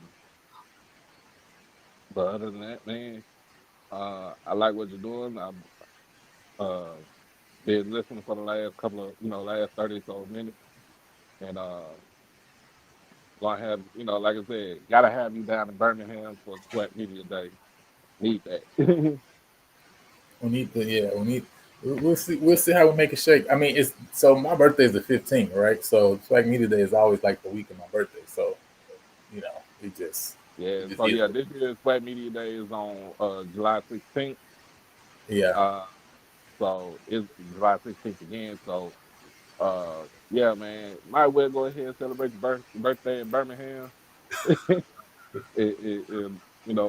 It it's actually a good time. It's actually a good time to talk to all the coaches and stuff, man, and get some insight on other programs and what they're trying to do, and talk to the players also. And man, just to meet some other folks, especially Tiffany Green and that JSU hater. My bad. Jay Walker. I'll be shit. on here. I'll be on here that. But now it's good to see that and talk to the commissioner, and you know what I'm saying, man. It's a good time you get that. When you get there, hey, at least look, they feed you, they do a lot of stuff for you, and you get to, what I'm saying, be able to put your content out there, like real talk. Nah, listen, no, I mean, I would love to. It just depends, you know what I mean, at the end of the day. Because, hey, you The know, the wife Birmingham and ain't close. I'm playing Remember? for the Yeah. birthday. So, you know what I mean? That just, it is what it is. You know what I'm saying? So, but I would love to. Maybe if it worked 1 year, I can definitely get down there. That'll be really cool. But yeah, man, we'll see. But hey, listen, um, I just updated the list so that way you know you guys got clean screenshots. You know what I'm saying? So make sure y'all screenshot it. You feel me? Um, I want to say remind you guys, right? You know, we do got a couple shows that we're working on. You know what I'm saying? I gotta get Doc on one of the new Say What Now. You know what I'm saying? So again, this is a show we're gonna be just commenting on some of the latest HBC news and also responding to some of the lies. You know what I'm saying? Y'all be spewing out there, right? We don't let the lies rest, right? You know what Oh, I'm saying? there's no live code over here at HBCU Hey, listen, Overdrive. if there was lies on HBC Overdrive, we gonna find it right and we gonna make sure we talk about it. You feel me? You know what I'm saying? And also, listen, we got verses, man. So we're gonna be taking some of the players right and just really comparing and contrasting them right. Maybe looking at a little film, looking at some PFF numbers, some PFF grades, right, and really dissecting these players right, and then saying, hey man, which one you want to go with, right? You want to go with this, or you want to go with that, right? You know what I'm saying? So you know, and especially maybe some of the guys that you're not used to, some of the guys maybe don't get the most limelight, right? Maybe we'll take some of those guys, right? Like, you know what I'm saying? Like maybe a Mr. Miller, right? And we'll compare and contrast him with, say, maybe a Lamar J. McDowell, right? You know what I'm saying? And see, like, hey, man, which one of these running backs do you really want to have in your running back room, right? You know what I mean? So we're going to be start doing that, right? Show some love to some of the players, right? And kind of just get a little deep dive. And also, listen, we got the deep dive coming up too. You know what I'm saying? And so with that, man, first and foremost, we talk about some of these transfers that we got coming over. We also gonna be doing the same with them, right? Looking at some of the guys deep diving right into their PFF grades, right? Really dissecting and looking, especially you know some of these receivers, some of these quarterbacks, some of the old linemen, defensive linemen, right? You know what I mean? Some of the guys that you maybe not see everything, you know, just with the stat line, but really taking a deep dive into some of these guys, man, and really seeing what they're about. Now, this is a members only. This is going to be some members only lives, right? We want to do some stuff for our members. We also going to be deep diving into you know all the different SWAC schools that we're going to be playing this year, as well as those who think they got a chance to play us, right? You know what I'm saying? I ain't gonna say no names, right? You know what I'm saying?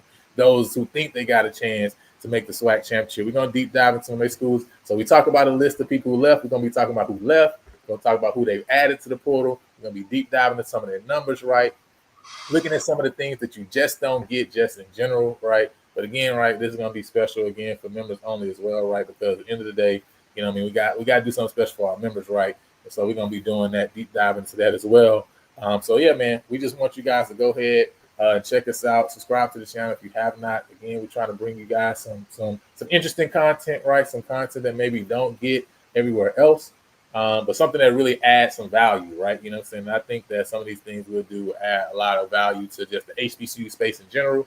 And so hopefully you guys will rock with it and we can go from there, man. But until next time, man, what you guys, last words, man? I give y'all the last word, Doc, you know, Zay, what y'all got before we close out? Man, my last words is hope everybody is paying attention what's going on at FAMU and what's going on in Jackson State when it comes to selection of our, our school presidents to our illustrious institutions. Is one thing I would say about what Prairie View does because they are a part of the Texas A&M University system. Is that they do have an independent board, and Prairie View is much involved in who wants to get selected as a president, as finalists. Um, so with the president that they have now, with Dr. LeGrand, she is a great addition to the university over there. And she has a big vision with big things going on for the future of Prairie View. So we need to look at what's going on with our institutions. What we saw yesterday with FAMU and their presidential search and the person that they had interviewed, Marva Johnson, everybody call her MAGA Marva.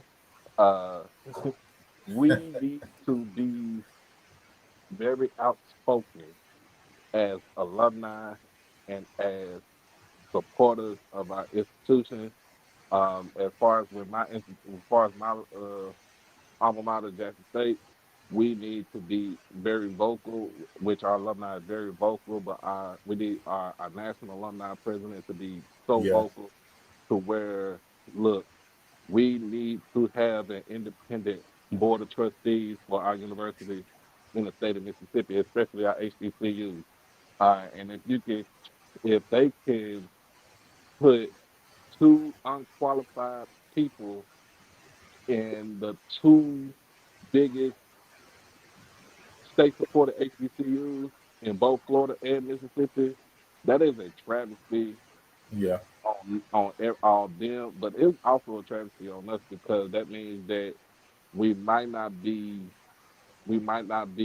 forthright and forthcoming about what's going on, but we need to put our ears to the ground and we need to question these folks. Why are y'all putting these folks in here that are not qualified? You know, what is your agenda? What is your end game? So that's something that I want to kind of put that out there and say, because I'm be like my guy first letter. To me, the hell with IHL,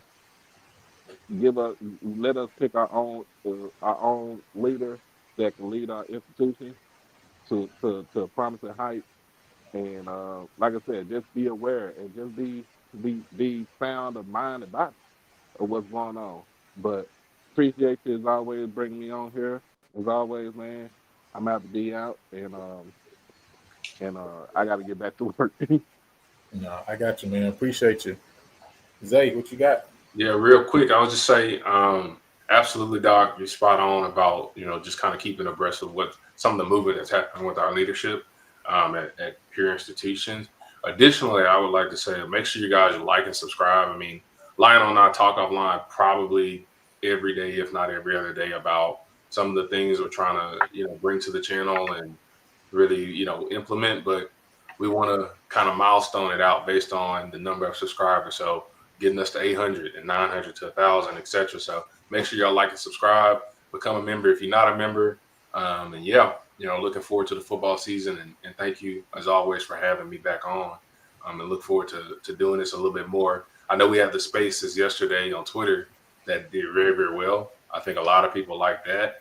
And so working with Brandon. So yeah, Brandon Bell. So I'm looking forward to, what's to come for PV and really the SWAC as a whole and, all of our HBCU football. So thank you again.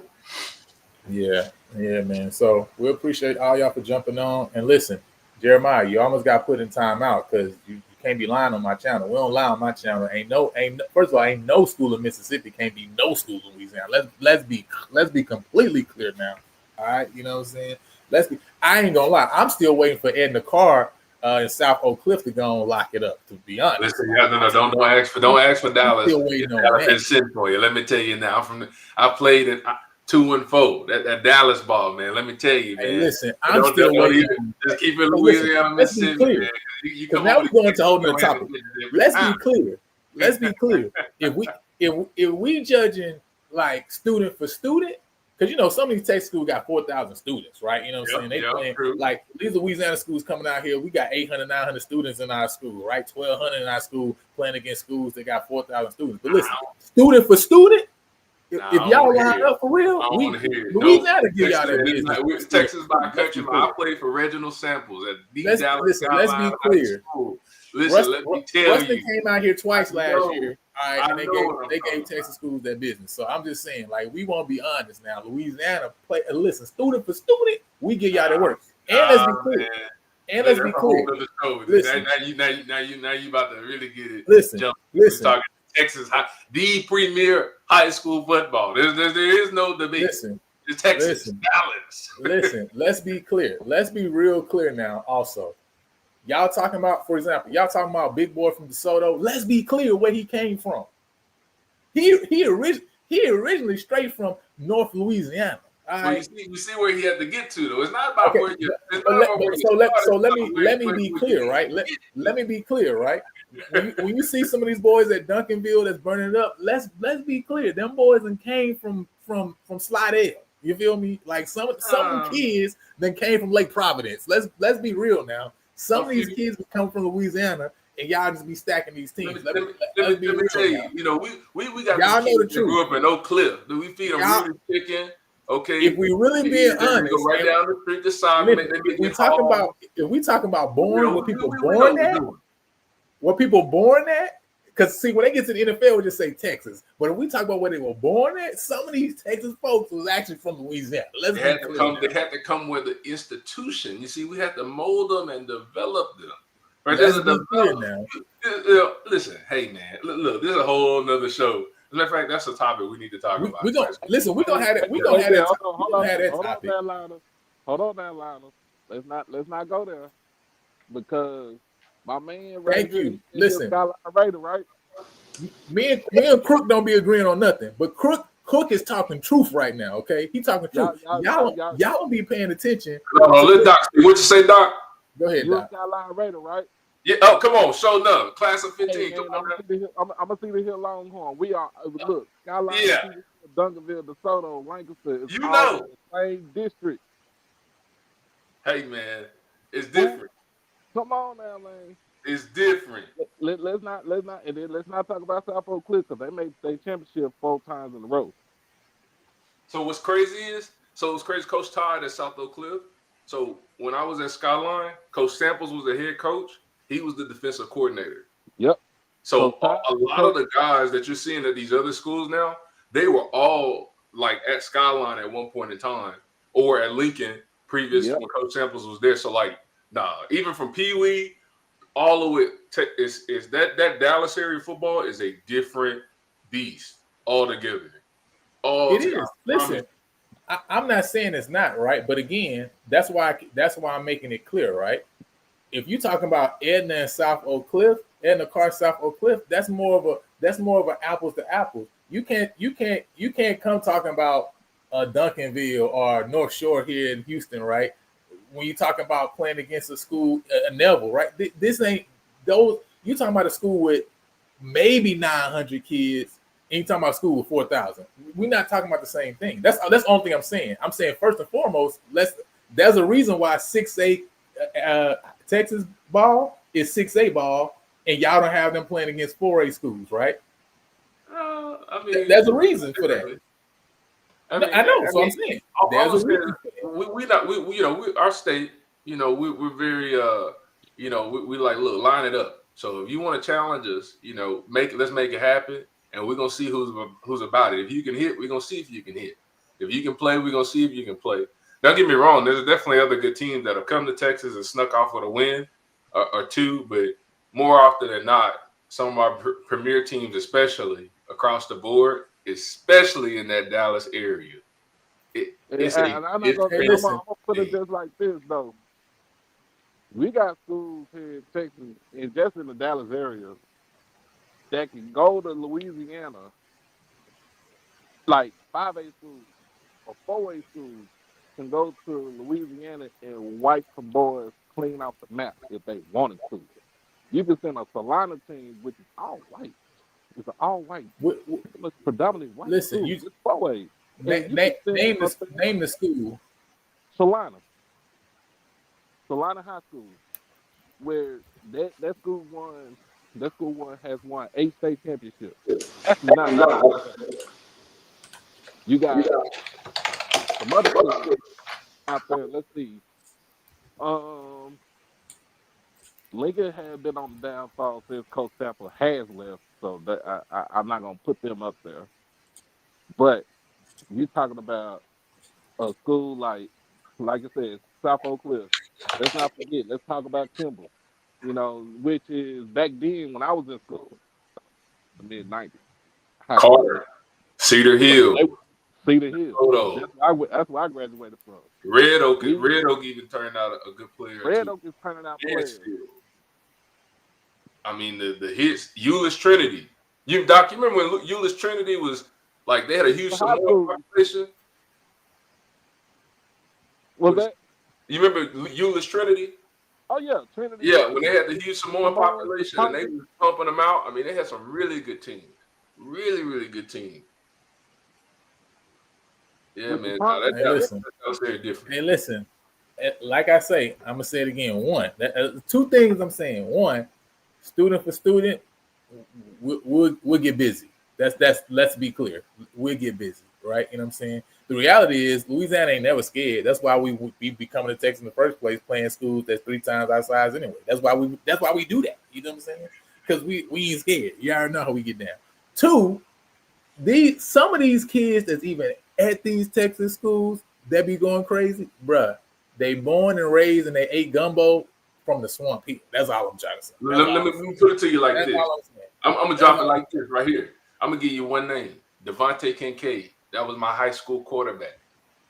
I know you know the name, right? I know you know the name, right? Play that. Y'all know the name. Elite 11 quarterback. Yeah. That man is a DISD killer. Dallas ISD product. Dallas baby for sure, certified. Telling you, man. And man, if y'all would have won that game against South Lake Carroll, that was the game Come on, man. SMU. Come on, man. That cat would not have ran out on the damn field. see, Doc, no. Hey, Doc, you need to come on more. We need to have Lionel, can you please have he know what he's talking about.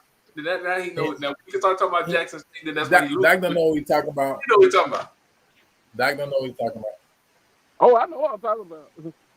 I cover everything. Nah, Louisiana got some good ball. They definitely got some good ball. Definitely some it's just not technical. It's good ball. Listen, I understand. Texas is still Texas, right? You know what I'm saying? I understand, right? I understand. But I am saying, listen, student for student, we talking about per capita, we talking about population. Like, let's be clear, Louisiana gets down. That's all I'm trying to say. Louisiana do get down. We're not gonna say anything bad about Louisiana being, you know what I'm saying, per capita, y'all send folks to the NFL, because y'all do that. Yep. I'm not gonna take that away from y'all.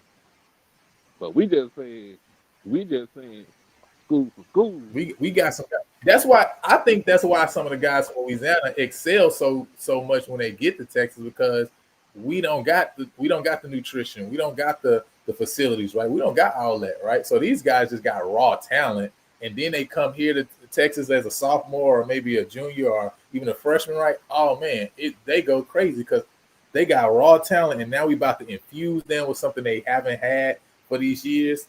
That's why a lot of them guys go crazy, right? You know what I'm saying? Or a good handful of them guys go crazy when they get to Texas. You know what I'm saying? So I'm just trying to say, hey, listen, just don't forget where they were born at. You know, some guys don't forget where they were born at. But anyway. Now I can tell you this though before I roll off. Everybody want to talk about how Allen is, you know, all this stuff like that, Kyler Murray and stuff like that. Allen was not like that when I was in high school.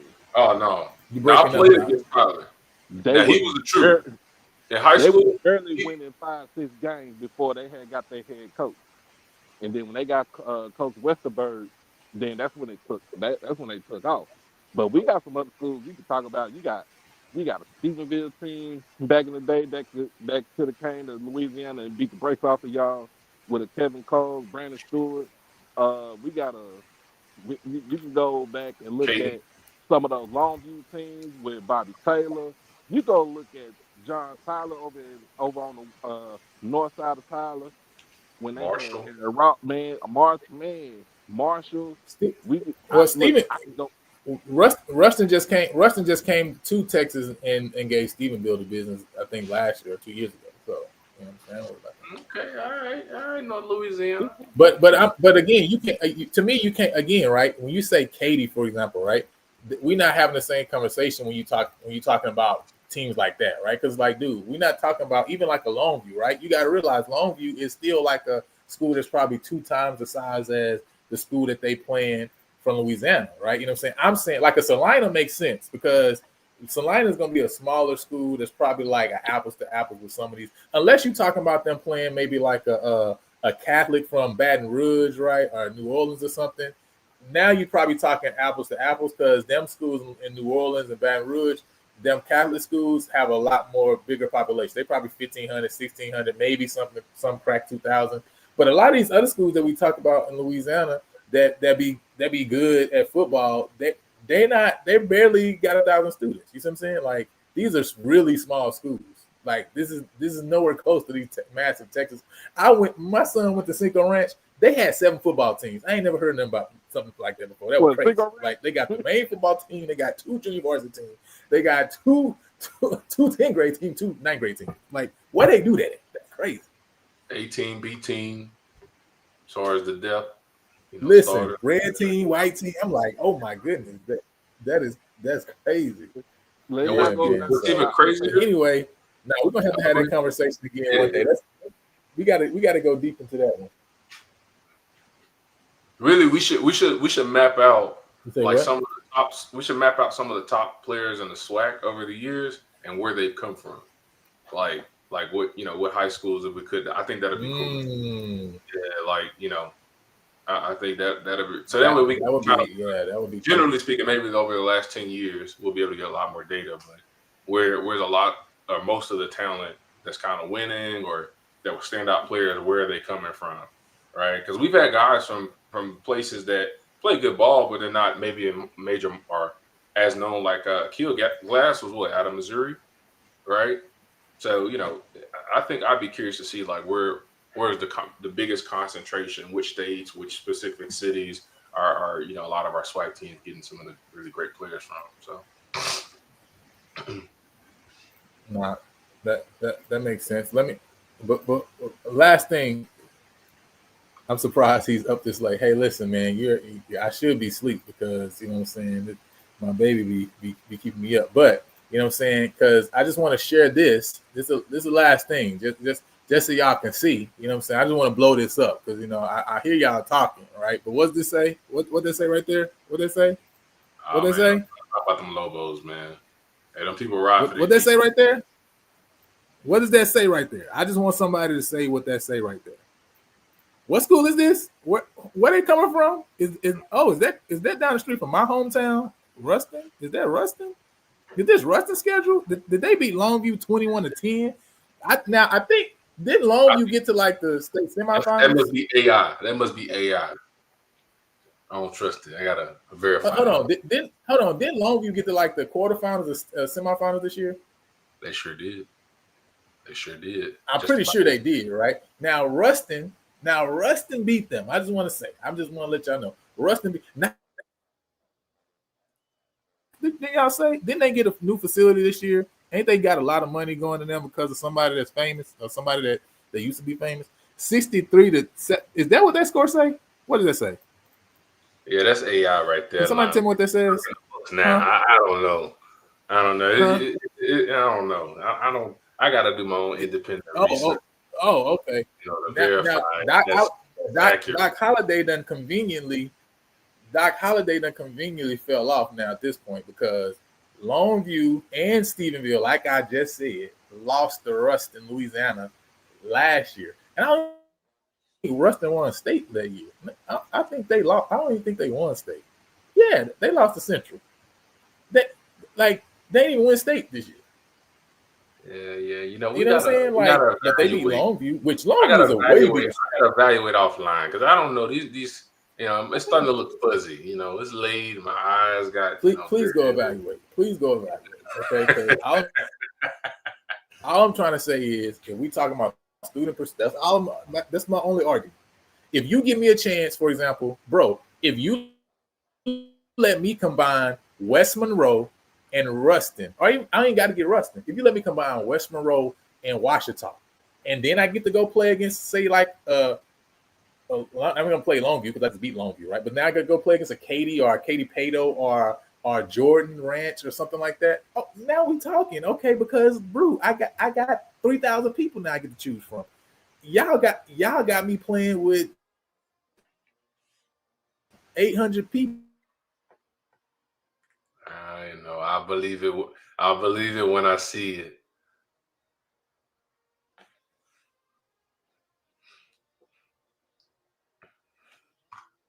Oh shit! I don't know what's going on.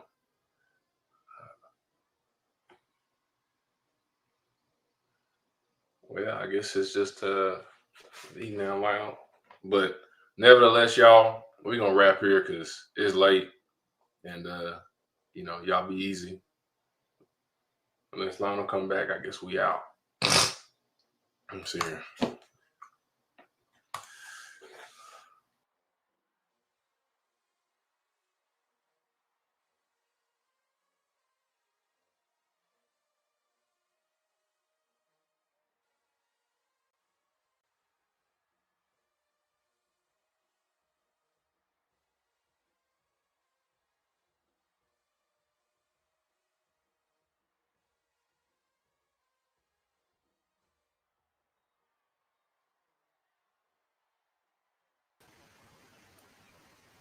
All right, we done for the night, right? But hey, listen, we gonna definitely talk about this high school. We're gonna have this high school topic, all right? Louisiana and Texas. All right. So listen, if you want to be on that topic, hit me up, let me know, because we're gonna put that together. We're gonna have that conversation.